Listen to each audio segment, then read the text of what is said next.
Alhamdulillahirabbil alamin. Wassalatu wassalamu ala sayyidina Muhammadin wa ala alihi wa sahbihi ajma'in. Rabbin fa'na bima 'allamtana wa 'allimna ma yanfa'una warzuqna 'ilman yuqarribuna ilaika ya rabbal alamin. Allahumma faqqihna fid din wa 'allimna at-ta'wil waftah 'alaina futuhal 'arifina bika ya rabbal alamin. ولا حول ولا قوة إلا بالله العلي العظيم. اللهم إني أعوذ بك أن أضل أو أضل أو أزل أو أزل أو أظلم أو أظلم أو أجهل أو يجهل علي. Tuan-tuan, puan-puan sekalian, para jamaah yang dirahmati oleh Allah Subhanahu wa taala. Asas daripada haji mabrur adalah nafkah yang halal. Sebab nafkah ni tuan-tuan, kalau bukan nafkah dan bekalan yang benar-benar halal, maka Allah Subhanahu wa taala tidak akan memandang ibadah kita. Dalam sebuah hadis, baginda Nabi sallallahu alaihi wasallam bersabda, "La yaqbalullahu as-salata bighairi tahur wala sadaqatan min ghalul." Allah Subhanahu wa taala tidak menerima solat seseorang kalau tidak didahului dengan wudu yang sempurna, dan Allah Subhanahu wa taala juga tidak akan menerima zakat kita, sedekah kita kalau harta yang kita gunakan untuk sedekah tersebut berasal daripada harta yang haram. Zakat kita tak akan bernilai di sisi Allah Subhanahu wa taala kalau berasal daripada harta yang haram. Begitu juga sedekah kita, nafkah kita kepada anak-anak, nafkah kita kepada istri kita, nafkah kita kepada orang tua kita, kalau berasal daripada harta yang haram, maka Allah tidak akan menilai perkara tersebut sebagai ibadah. Begitu juga haji, tuan-tuan sekalian. Haji adalah perjalanan kita, bukan hanya perjalanan fisikal kita. Kita berpindah, terbang selama 11 jam daripada Kuala Lumpur sampai ke Tanah Suci Mekah, duduk sepanjang perjalanan dengan khusyuk, tidak bergerak daripada tempat duduk kita, kemudian kita stay di Tanah Suci selama beberapa hari melaksanakan semua ibadah-ibadah yang telah ditetapkan. Namun apabila dia berasal daripada harta yang haram, semuanya tidak akan bernilai di sisi Allah Subhanahu wa taala. Perjalanan haji kita bukan cuma perjalanan fisikal semata. Bukan semacam kita nak melancong, makan angin di negara-negara yang lain. Kalau kita nak niat makan angin, pergilah ke Europe, pergilah ke tempat-tempat yang lebih indah, pergilah ke 7 keajaiban dunia, banyak sangat. Tak, perjalanan haji kita, tuan-tuan dan puan-puan sekalian, bukan setakat perjalanan fizikal kita, tapi yang lebih penting adalah perjalanan spiritual kita. Kita ingin bukan hanya tubuh kita berada di Tanah Suci Mekah, tapi hati kita bersama Allah Subhanahu wa taala. Oleh karena itu, spirituality, perjalanan spiritual hanya sah dan diterima oleh Allah Subhanahu wa taala apabila dibiayai dengan wang dan pembiayaan yang halal. Oleh karena itu, jaga baik-baik apa yang kita gunakan, apa yang kita dapatkan, hanya yang benar-benar bersih saja kita gunakan untuk berjumpa dengan Allah Subhanahu wa taala. Ada tuan-tuan dan puan-puan sekalian, seorang makcik di negeri saya, dia setakat nak pergi haji, sejak muda lagi dia sudah kumpulkan wang. Dan dipilih wang yang benar-benar halal. Bukan karena wang yang dia tidak tahu sumbernya dari mana, tapi apa yang dia dapatkan melalui hasil keringat dia sendiri, dengan pekerjaan yang dia lakukan sendiri, yang dia yakin hasil tersebut adalah halal karena dia sendiri yang buat, bukan karena pemberian orang, maka dia kumpulkan sedikit-sedikit uang tersebut, dan itulah yang dia gunakan untuk melaksanakan ibadah haji. Pentingnya pembiayaan yang halal, dia merupakan foundation atau asas untuk seluruh bangunan haji kita, sehingga kita mesti menjaga perkara ini dengan sebaik-baiknya. Kita pindah sekarang kepada rukunnya, tuan-tuan. Tiang-tiangnya. Kalau foundation sudah bagus, alhamdulillah. Kita mulai, kalau kita nak bangun rumah pun begitu kan, tuan-tuan.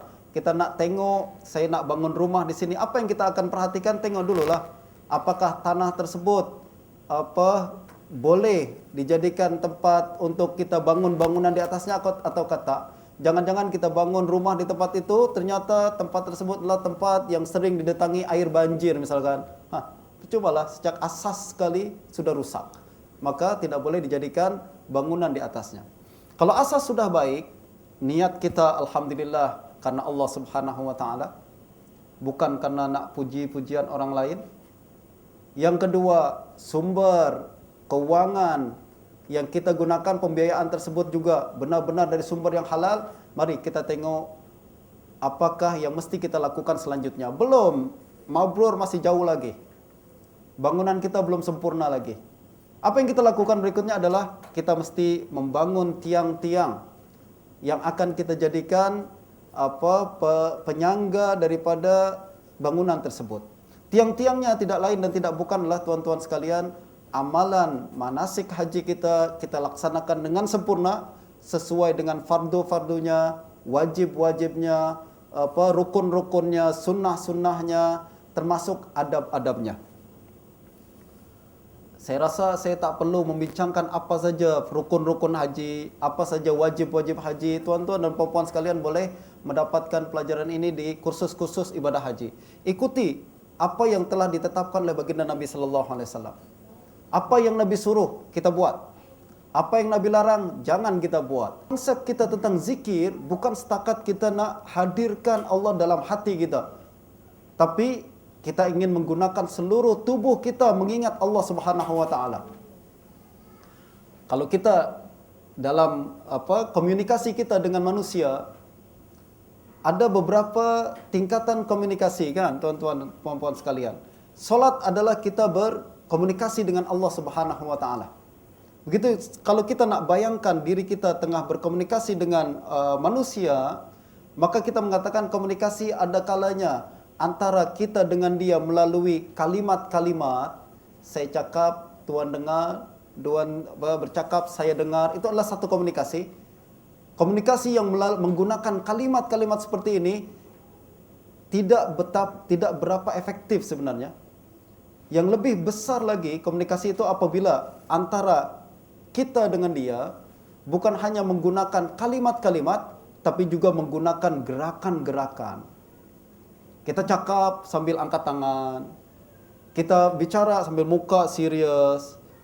Kita buat joke. Kalau kita buat joke, muka serius, orang tertawa ke tak tertawa? Taklah. Dia nak buat joke lah, cerita-cerita lucu, tapi mukanya serius sangat. Kita nak tertawa pun takut-takut kan? Sebab komunikasi dengan kalimat kata-kata saja, secara verbal saja, kurang efektif.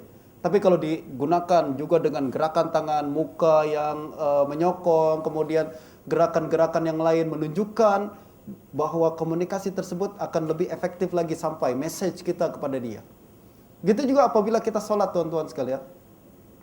Kalau kita perhatikan, di antara 13 perkara rukun sholat, berapa sebenarnya rukun yang berbentuk ucapan? Katanya solat kan komunikasi antara kita dengan Allah kan. Tapi sebenarnya komunikasi yang kita lakukan dalam solat tu lebih banyak berbentuk ucapan ke atau perbuatan. Dari 13 rukun solat yang berbentuk ucapan hanya 5 perkara saja. Yaitu ketika takbiratul ihram rukun, lalu baca Al-Fatihah rukun. Surah rukun ke bukan? Tak. Kita tak baca surah pun tetap bukan rukun salat, tetap salat kita sah. Lalu kemudian apa lagi? Tadi takbiratul ihram, lalu kita baca Al-Fatihah, lalu apa lagi? Tahiyat. Tahiyat akhir pun rukun, ya kan? Lalu kemudian salawat selepas tahiyat pun rukun, lalu salam yang pertama. 5 perkara saja yang dikira sebagai rukun salat. Selebihnya berbentuk perbuatan, berdiri, rukuk, sujud, i'tidal, ya kan, duduk di antara 2 sujud, lebih banyak berbentuk perbuatan, tuan-tuan dan puan-puan sekalian. Apa kira-kira makna di sebalik kenyataan tersebut? Maknanya adalah komunikasi kita dengan Allah Subhanahu wa taala agar lebih efektif, kita gunakan dengan bahasa tubuh kita. Dengan istilah sekarang disebut sebagai body language. Dengan bahasa tubuh kita. Kita ruku, perbuatan yang sangat sederhana tapi mengandungi makna yang sangat tinggi. Kita sujud, perbuatan yang sederhana tapi mengandungi makna yang sangat banyak dan sangat indah. Kalau kita pahami apa yang dimaksud dengan sujud dan ruku dan makna yang terdapat di sebalik perbuatan tersebut, kita akan mengatakan sebenarnya inilah cara kita berkomunikasi dengan Allah Subhanahu wa taala. Bukan hanya apa yang saya ucapkan, tapi apa yang saya buat juga menunjukkan bahwa inilah perbincangan antara saya dengan Allah Subhanahu wa taala. Kita ambil dengan sujud saja misalkan tuan-tuan. Apabila kita meletakkan anggota tubuh kita yang paling mulia, yang paling tinggi, lalu kita letakkan di tempat yang paling rendah, apa kira-kira makna perbuatan tersebut? Tandanya adalah kita mengatakan, ya Allah, saya ridha meletakkan anggota tubuh saya yang paling tinggi ke tempat yang paling rendah, tidak lain tidak bukan hanya untuk menunjukkan ketundukan saya kepada Engkau ya Allah Subhanahu wa taala. Kita melakukan perkara tersebut, perbuatan kita orang kata sekarang, zaman sekarang katakan action talk louder than word, ya kan? Perbuatan lebih nyaring suaranya daripada kata-kata, ya. Apa yang kita buat itu menunjukkan perkara yang lebih besar daripada apa yang kita ucapkan. Dalam solat, makna yang sangat tinggi sekali dan sangat indah kita boleh sampaikan kepada Allah Subhanahu wa taala dalam komunikasi kita antara kita dengan Allah Subhanahu wa taala. Begitu juga dalam haji, tuan-tuan. Kalau kita perhatikan apa sebenarnya makna kita bertawaf di sekitar Ka'bah? Apa yang ingin kita sampaikan pada saat itu sebenarnya? Message kita kepada Allah Subhanahu wa taala. Apa sebenarnya yang ingin kita sampaikan ketika kita melakukan sa'i dari Safa ke Marwah, dari Marwah ke Safa, dari Marwah lagi dari Safa lagi ke Marwah lagi, terus kita lakukan berbolak-balik selama 7 kali. Kalau tuan-tuan tengok satu orang berada, misalkan kita masuk ke pasar raya, ada satu orang pergi ke kedai ini, terus pindah ke kedai itu. Belum masuk kedai itu, pindah lagi ke kedai ini. Belum masuk ke kedai ini, pindah lagi ke kedai itu. Berkali-kali dia buat. Kita cakap apa sama dia? Ini orang gila ke? Ya kan? Apa nih orang tengah buat nih? Sampai sana, pindah ke sana. Sampai sana, pindah ke sini. Apa yang sebenarnya kita nak tunjukkan? Apabila kita melaksanakan sa'i dari Safa ke Marwah, Marwah ke Safa, pernah tak terbayang apa sebenarnya message yang ini kita sampaikan kepada Allah Subhanahu wa taala? Kita sebenarnya ketika melakukan ibadah haji, setiap yang kita lakukan mengandungi makna tertentu yang ingin kita sampaikan kepada Allah Subhanahu wa taala. Sayang kebanyakan daripada kita kurang memahami dan menyadari perkara tersebut. Kita terlalu sibuk dengan perkara-perkara yang formal. Kalau saya sampai ke sa'i kena naik ke atas ke tak? Apa yang kena saya lakukan di atas? Lalu apa yang saya kena baca? Padahal bacaan sunnah, tuan-tuan, puan-puan sekalian. Yang wajib perbuatan kita nih. Macam solat tadi, tuan-tuan. Berapa banyak yang kita pergi menghadiri kursus memahami makna bacaan dalam solat. Bagus tak? Bagus, alhamdulillah bagus. Tapi bacaan di dalam solat sebenarnya sunnah kan, tuan-tuan? Selain yang tadi perkara-perkara yang kita sebutkan, bacaan dalam solat selain perkara yang tadi kita sebutkan sunnah. Kita pahami, tak pahami, pahami lagi bagus tentu saja. Kalau kita tak pahami pun sebenarnya tidak mengganggu solat kita. Yang lebih besar adalah perbuatan ruku kita, itu rukun. Pernah tak terpikir apa makna ruku? Ini rukun lah. Katanya solat adalah komunikasi kita dengan Allah Subhanahu wa taala. Apa makna ruku nih? Saya nak tahu. Apa makna sujud nih? Apa sebenarnya yang terdapat dalam sujud tersebut? Kita nak tahu maknanya. Komunikasi apa yang tengah kita lakukan dengan Allah Subhanahu wa taala apabila melakukan perkara-perkara tersebut. Ini yang jauh lebih penting sebenarnya, tuan-tuan. Sebab dia rukun. Rukun maknanya Allah suruh kita buat, kita tak buat, tak sah ibadah kita. Ini yang mesti kita pahami dan kita mesti cari tahu. Dan caranya adalah mungkin ada kesempatan-kesempatan lain kita boleh berbincang tentang makna setiap bacaan, setiap gerakan-gerakan dalam solat. Bukan hanya kita nak tahu apa hikmahnya gerakan-gerakan tersebut, sebab ada hikmah. Ya, hikmah maknanya adalah kalau kita buat perkara tersebut, antara lain secara kedokteran, darah kita berjalan dengan baik, itu perkara hikmah. Bukan makna yang sebenar daripada ibadah tersebut, apa sebenarnya. Nah, kita kembali ke dalam bahasan kita berkenaan dengan ibadah haji. Solat insyaAllah kita akan bincangkan pada kesempatan yang lain. Tawaf kita sekitar Ka'bah. Selayaknya kita bertanya-tanya apa sebenarnya yang hendak kita sampaikan pada kesempatan ini apabila kita melakukan ibadah ini. Sebab bagaimana yang diucapkan oleh Nabi sallallahu alaihi wasallam, Allah menyuruh kita bertawaf sekitar Ka'bah liiqamati zikrillah, untuk mengingat Allah Subhanahu wa taala. Bukan hanya mengingat kita dengan bacaan-bacaan ketika kita baca ketika tawaf. Tawaf kita baca ni Rabbana atina fid dunya hasanah. Ya, itu suatu zikir, betul. Tapi zikir yang lebih tinggi adalah apabila zikir berada dalam bentuk yang bukan setakat ucapan saja, tapi perbuatan menunjukkan kita berzikir, dan hati kita juga hadir pada saat tersebut menunjukkan kita tengah bersama Allah Subhanahu wa taala. Sa'i seperti itu juga. Lontar jamrah seperti itu juga, sebagaimana disebutkan oleh Nabi. Liiqamati zikrillah, itulah intinya. Inti daripada ibadah haji, agar kita selalu bersama Allah Subhanahu wa taala. Ingat, selalu bersama Allah Subhanahu wa taala. Kalau kita nak bincangkan satu persatu terlalu panjang, tapi secara ringkasnya kita boleh mengatakan bahwa ibadah haji menunjukkan dan mengajarkan kepada kita betapa kita ni sangat jahil, sangat hina. Oleh kerana itu kita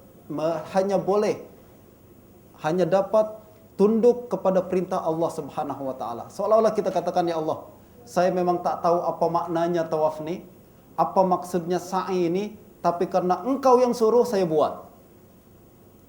Saya dikatakan gila tak apa, tapi gila karena Allah Subhanahu wa taala.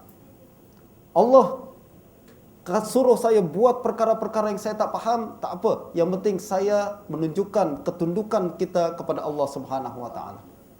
Inilah yang terdapat dalam ibadah haji, tuan-tuan.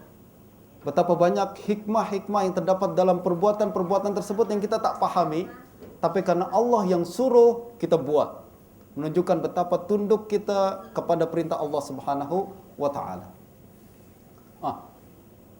Kalau pelajaran ini kita pahami dengan baik, lalu kita bawa balik ke negeri kita, betapa besar perubahan dalam diri kita, tuan-tuan. Jadi seolah-olah kita katakan, selepas ni apabila saya melakukan tawaf 7 kali di sekitar Ka'bah, saya melakukan sa'i di sekitar di Safa dan Marwah, saya tunduk, sebenar-benar tunduk kepada Allah Subhanahu wa taala. Orang nak cakap saya gila pun tak apa, orang nak cakap saya bodoh tak apa. Yang penting kalau karena Allah perintahkan, saya akan buat. Lalu semangat ni kita bawa balik ke tanah air, tuan-tuan. Lalu kita berniat untuk menjadi manusia-manusia yang baru, yang benar-benar ingin menghidupkan nilai-nilai Islam dalam diri kita, nilai-nilai Islam dalam keluarga kita. Orang nak cakap apa terpulang, ya kan? Saya nak pakai tudung lah selepas saya nak balik haji. Orang cakap, alah pakai tudung, macam-macam, terserah ni cakap apa. Itu kan nilai yang diajarkan oleh ibadah haji. Saya nak pakai serban lah, orang cakap, alah pakai serban pula, sok suci lah, terserah orang nak cakap apa. Saya nak melaksanakan solat berjamaah setiap masa. Misalkan, di rumah saya, orang tengok nak cakap apa, terpulang nak cakap apa. Ini antara lain ibadah-ibadah, makna-makna yang kita dapatkan sepanjang ibadah haji, yang lalu kita bawa pulang kembali ke negeri kita. Nah, tuan-tuan dan puan-puan sekalian, berkaitan dengan iqamatu zikrillah ni, mengingat Allah Subhanahu wa taala, ada satu bahasan lagi berkenaan dengan perkara ini yang disebut sebagai adab mujawarah fil haram. Adab kita duduk di tanah haram. Diriwayatkan ada seorang ulama tabi'in bernama Hammad ibn Zaid. Beliau melaksanakan ibadah haji dengan berjalan kaki dari Basrah. Basrah sekarang di Iraq, tuan-tuan. Berpuluh-puluh kilometer dari antara Basrah dengan Mekah.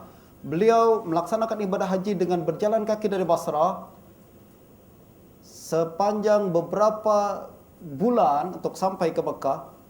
Sampai di Mekah dia melaksanakan ibadah haji dengan sempurna. Selama perjalanan tersebut diriwayatkan dia tak pernah tidur berbaring. Tidurnya pun dia kalau terpaksa dan terlalu mengantuk baru dia boleh tidur. Sebab dia menghadirkan apa yang tengah dia lakukan sekarang ini sebenarnya. Apa sebenarnya perjalanan spiritual ini yang tengah dia lakukan. Jalan dari Basrah ke Mekah memang sangat memenatkan, tapi saya berjalan untuk menuju Allah Subhanahu wa taala. Hadirkan selalu Allah dalam hatinya. Sehingga dia selalu menjaga adab. Sepanjang di tanah suci, dia tak pernah tidur kecuali terpaksa. Sebab dia berkata, saya malu duduk di tanah suci, jauh-jauh datang ke sana, kerjanya tidur. Berbaring saja. Bukan itu yang ingin dilakukan. Lagipun malu sebab dia selalu menghadirkan Allah Subhanahu wa taala di dalam hatinya. Malu kalau Allah melihat saya tidur di tanah suci. Ya kan? Jauh-jauh datang, fulan nak datang pada saya untuk apa? Tidur. Malu dia merasa. Oleh karena itu sepanjang melaksanakan ibadah haji dia tak pernah tidur kecuali terpaksa. Antara lain, ini adab yang dilakukan oleh para ulama sepanjang mereka melakukan ibadah haji. Antara lain adab berikutnya adalah para ulama menyebutkan barang siapa yang berada di tanah suci Mekah dan selalu menghadirkan Allah Subhanahu wa taala di hatinya, hati-hati, jaga-jaga, jangan pernah terbetik keinginan untuk melakukan maksiat selama kita berada di Mekah. Allah selalu mengawasi kita. Allah selalu mengetahui bisikan hati kita. Kalau kita berada di tanah suci, namun kita masih ingin melakukan maksiat, itu tandanya kita dengan sengaja berani mengatakan mencabar Allah Subhanahu wa taala. Kalau di negeri kita mungkin lebih ringan lah. Jauh-jauh datang ke tanah suci nak buat maksiat, na'udzubillah. Ini namanya mencabar Allah Subhanahu wa taala. Oleh karena itu, para ulama kemudian mengatakan termasuk adab kita berada di tanah suci adalah kita menghadirkan Allah Subhanahu wa taala dan buat agar ingatan kita kepada Allah Subhanahu wa taala menjadi perkara yang lebih besar di antara perkara-perkara yang lain. Termasuk tidak beradab kepada Allah adalah apabila kita berada di tanah suci tapi pikiran kita di tempat lain. Kita tengah tawaf di Makkah, di sekitar Ka'bah, tuan-tuan. Hati kita terpikir, anak saya di KL dah tutup tingkap ke belum? Saya nak call lah lepas ni. Jemuran sudah diangkat ke belum? Ya kan? Jangan-jangan hujan nanti basah. Ya Allah, berada di sekitar Allah, di sekitar Baitullah.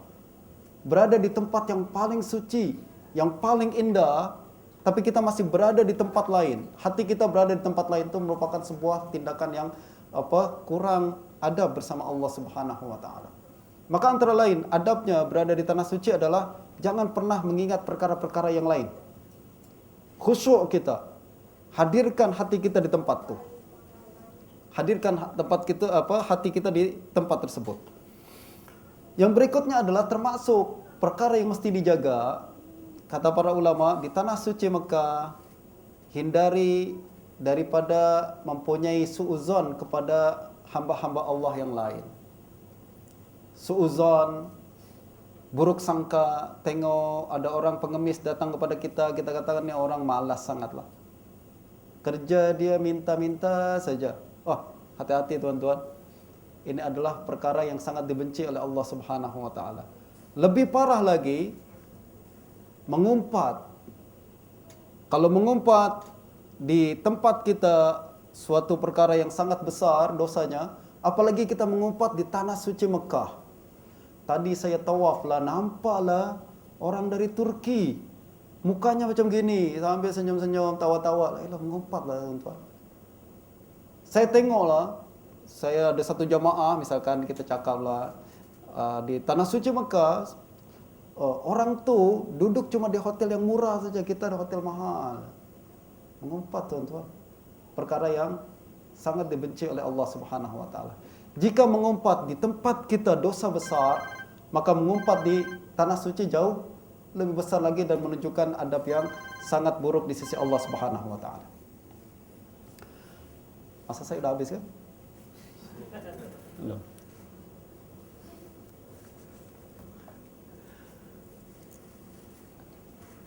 Kita masuk tuan-tuan. Ini perkara-perkara yang mesti kita jaga selama kita berada di tanah suci. Dan ini adalah inti yang paling besar daripada amalan haji kita. Semua amalan haji kita tidak lain dan tidak bukan adalah liiqamati zikrillah, untuk mengingat dan menghadirkan Allah Subhanahu wa taala dalam setiap perbuatan, dalam setiap ucapan dan dalam setiap keadaan kita selama kita berada di tanah suci Mekah. Jika ini kita lakukan semua, sejak asas kita bina dengan baik, kita pindah kepada rukun-rukun, tiang-tiangnya pun kita laksanakan dengan baik, lalu atapnya kita hiasi dengan sangat indah, seluruh ibadah kita laksanakan dengan sangat sempurna, maka peluang kita mendapatkan haji mabrur sangat besar sekali. Kita akan mendapatkan apa yang tadi dijanjikan oleh Allah Subhanahu wa taala. Haji mabrur adalah perkara yang sangat otomatis datang kepada kita apabila semua perkara-perkara tersebut telah kita laksanakan dengan sebaik-baiknya. Tadi kita telah bincang sedikit tentang tanda-tanda haji mabrur. Antara lain, kata Imam Nawawi, an yarji'a khairan min hajjihi khairan min makan. Salah satu tanda-tanda daripada haji mabrur adalah orang mendapatkan haji mabrur, dia kembali dari tanah suci menjadi insan yang jauh lebih baik daripada sebelumnya. Dengan makna ketaatannya semakin bertambah. Yang kedua, tawakalnya kepada Allah Subhanahu wa taala semakin besar. Tawakal kepada Allah Subhanahu wa taala semakin besar. Berikutnya, hatinya, dadanya menjadi semakin lapang untuk menghadapi perbezaan karenah manusia yang sering kita hadapi setiap hari. Ini semua adalah amalan-amalan, adalah pelajaran-pelajaran yang kita boleh dapatkan sepanjang haji kita. Banyak pelajaran-pelajaran yang lain, tapi yang lebih penting adalah perkara-perkara yang tadi disebutkan. Antara lain, kita ambil salah satunya. Salah satu tanda seorang yang mabrur, mendapatkan haji mabrur, kembali ke tanah suci, dari tanah suci dengan keadaan yang jauh lebih baik lagi, semangatnya menjadi semakin besar lagi, dan dadanya semakin lapang lagi menghadapi perbedaan manusia. Sebab sepanjang ibadah haji, selama kita berada di tanah suci, kita telah melihat perbedaan manusia yang sangat kentara. Kalau kita belum pernah keluar negeri, tuan-tuan puan-puan sekalian, kita tengok semua orang mungkin itu-itu juga. Yang kita tahu Melayu, misalkan Cina, India, itu pun kita tengok berbeza-beza. Pergi ke tanah suci, berjuta orang dengan berbeda-beda latar belakang, beza-beza bentuk dan warna kulit, dan berbeda watak dan karakter mereka. Kita akan melihat bagaimana hamba Allah ni berbeza-beza latar belakang mereka. Ucapan dan bahasa mereka berlainan. Bahkan bagaimana mereka beribadah pun berlainan, tuan-tuan. Ya kan? Ada yang pakai kunut, tak pakai kunut. Ada yang sentuh perempuan batal wudu, ada yang tak batal. Ya kan? Ada yang perkara-perkara lain yang sangat banyak terbuka mata kita bahawa dunia ini begitu berwarna-warni sebenarnya. Ya kan? Awak sentuh isteri, batal ke tak batal wudu? Tak batal. Saya pernah tahu. Saya sudah pernah berada di Mekah lah. Jadi kita lebih ringan untuk menghadapi perbedaan ini. Biasanya orang yang tak pernah mengetahui perbedaan-perbedaan yang terdapat di makhluk-makhluk Allah seluruh dunia inilah yang menghadapi perbedaan dengan hati yang sangat sempit. Sedikit perbedaan terus hantam, macam orang telah sesat dan keluar daripada agama Islam. Ustaz, dia kenapa ya? Kalau kita buat maulid, dia tak buat maulid. Oh, dia mesti orang sesat lah Ustaz. Dia bukan orang Islam. Tak pernah pergi haji lah dia. Ya kan? Kita tak melihat manusia begitu luas sebenarnya. Perbezaan begitu banyak. Dan perbezaan adalah perkara yang sangat biasa dalam kehidupan kita. Nah, antara lain orang yang kembali membawa haji mabrur, selain ketaatannya bertambah, pandangannya dan mindanya pun menjadi semakin luas. Inilah antara nilai-nilai dan buah-buah yang kita dapatkan selepas kita melaksanakan ibadah haji. Nah, itulah tuan-tuan. Saya rasa masa saya pun sudah habis. Sudah pukul 9. Saya khawatir nanti terlalu panjang. Ada yang belum makan malam pula. Ada yang tengah tunggu suami sudah tunggu di bawah. Atau ada yang ingin melakukan aktiviti yang lain. Kesimpulannya tuan-tuan dan puan-puan sekalian, itulah apa yang telah saya sampaikan berkenaan dengan ibadah haji ini. Perkara-perkara yang mesti kita jaga berkenaan dari asasnya, lalu ke tiang-tiangnya dan ke atapnya. Dan kita sekali lagi mudah-mudahan dengan memahami konsep yang sebenar dengan ibadah haji, dan kita pahami apa nilai-nilai yang terdapat dalam ibadah tersebut, insya-Allah apabila suatu hari nanti Allah memberikan kita kesempatan untuk melaksanakan ibadah haji, pergi ke tanah suci, kita menjadi lebih menghayati setiap amalan ibadah yang kita lakukan. Kita boleh mendapatkan nilai-nilai yang lebih banyak dan adab-adab yang lebih tinggi apabila kita berada di sana. Kita tutup sama-sama tuan-tuan dan puan-puan sekalian dengan membaca surah Al-Fatihah. Kita minta kepada Allah Subhanahu wa taala dengan surah Al-Fatihah ini, Allah Subhanahu wa taala memberikan kita kekuatan iman dan Islam selalu. Allah Subhanahu wa taala menjaga diri kita, menjaga anak-anak kita, menjaga keluarga kita dari perkara-perkara yang membahayakan dan perkara-perkara yang tidak diingini. Kita minta kepada Allah Subhanahu wa taala dengan surah Al-Fatihah agar Allah Subhanahu wa taala memberikan kita kesempatan untuk melaksanakan ibadah haji bersama-sama. Kita minta kepada Allah Subhanahu wa taala agar membawa kita ke tanah suci bersama-sama. Dan kita minta kepada Allah Subhanahu wa taala agar amalan ibadah kita diterima dan mendapatkan nilai yang sangat tinggi di sisinya. Ala hadzal niyah wa ala kulli niyatin salihah. Al-Fatihah.